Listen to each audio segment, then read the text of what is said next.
If you could go back in time, what would you tell your first yourself that would help you navigate your degree and course enrollments?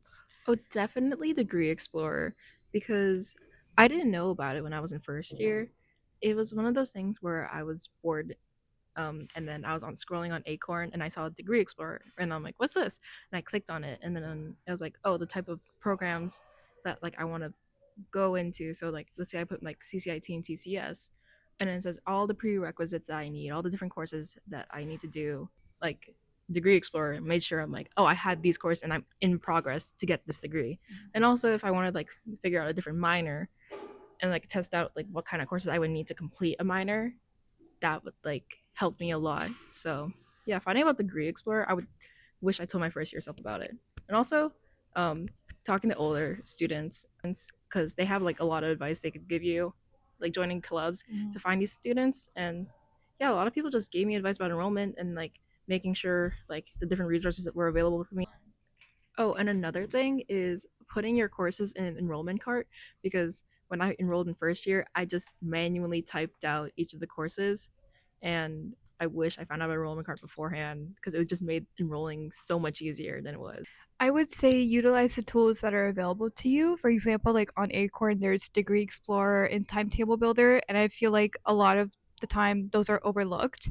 And it just helps you build out your timetable plus what requirements there needs to be done for different programs. And if you want to take different programs at different campuses, what does that look like, or different courses? And I would say for applying to CLNX for different events, like the Career Center always has, to help with timetable or exploring different degrees and the program requirements for that. So in first year, I was pretty confused about what I wanted to do. So one thing I'd suggest is just take anything and everything that's interesting to you. So different areas of study. You might find something that you're really interested in. So that really helped me discover what I was interested in and what I wanted to major in. So they should definitely try out everything. What courses did you discover that were interesting at your time at UTM, and how did you stumble upon them? There's one course called ANT 241. The name of it is Anthropology of Turtle Island. And the professor's name is Dr. Sherry Fukuzawa, who's really kind. And in that course, we had guest speakers every week. Most of them were from the Mississaugas of the Credit First Nation. So this course is really nice because you get an opportunity to learn about Indigenous culture and specifically Anishinaabe culture. During some classes, we actually got to go outside to the trail that is on campus, and we even learned how to forage, and it was just really nice. So I think anyone, regardless of what program they're in, can take it if they need a social science credit. Courses that I took at UTM. To preface, I'm a chemistry and biology student, so those are most of the courses that I took. Um, but I took Lin 204, which was a linguistics course in the summer of my first year. And to me, that was an interesting course because it deviated from my program that I was working on. And I liked the professor that was teaching it. I forget his name now, but the course was interesting. One interesting course that I took was Ant 102. This was Introduction to Sociocultural Anthropology.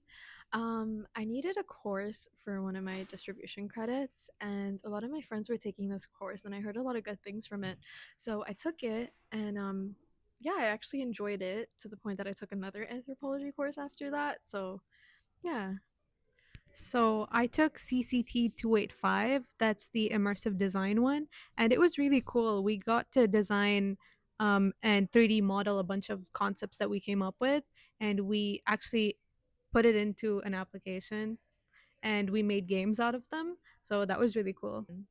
There was this one called RLG 319, Magic, Astrology, and Religion. And as someone who also like just like dabbles in astrology and like likes that type of topic, I thought it was really cool that they offer a type of course like that at UTM. And it ended up becoming like one of my favorite courses. The topics were interesting from like relating as a CCIT major and a TCS major in London media and religion. So like having vampires in media showcase this type of um, information, and honestly it became one of my favorite courses ever. So What advice would you give a first year student when it comes to financing, budgeting tips, or managing your money at UTM? One of the things that I used to use a lot in my first year was when you sign up for OSAP, you also are using the National Loan Service. the NSLSE portal, they also provide you this budgeting tool.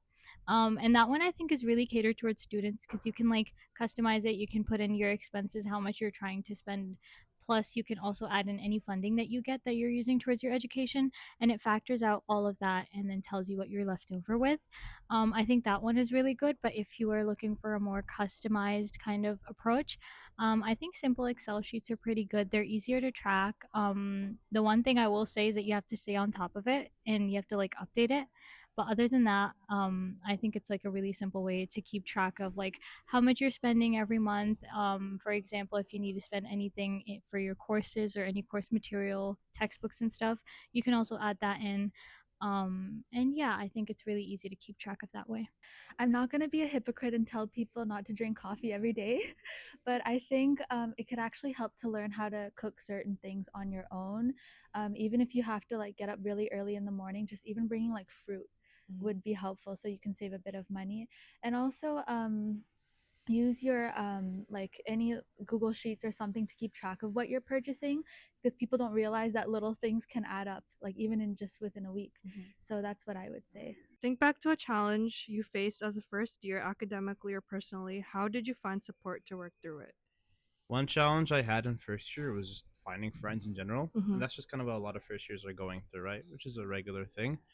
Um, way I remedied was by attending clubs, attending different associations, attending different events. Talking to people in my class because usually we're all studying for the same course, so that's just a good way to find friends and that sort. Um, and now in my fourth year, and I have a you know nice group of people that I like. I think one of the biggest challenges I faced was in my first year. I didn't really know how to apply for post. Like I didn't get the concept of it. I had like friends who were in different universities, so they couldn't really help me through it. And then most of my friends were also first year, so just kind of figuring that out. I remember I went to the office of the registrar. I asked them a bunch of questions about like when does it start, how do I go through it. I told them about the specific program that I wanted to go into, and then they told me like the code that I'm supposed to apply to because there was two. So I think just navigating that as well. Something that really helps at the time is having like people and connections with upper years who've like already been through that. But yeah, I think that was one of my biggest challenges, and just the way that I got through it was basically asking people about how the process works and being able to navigate that through the university websites. Think about a professor you built a meaningful connection with. What sparked that relationship and how did it help your learning? Um, I work with a lot of community organizations, and so while I was attending one, actually a UTM professor came over to give a talk, and her work really inspired me, which led me to take another course with her at UTM. And after that, I started reaching out to her to see if maybe she had any research opportunities available, and now she's my supervisor for one of my courses.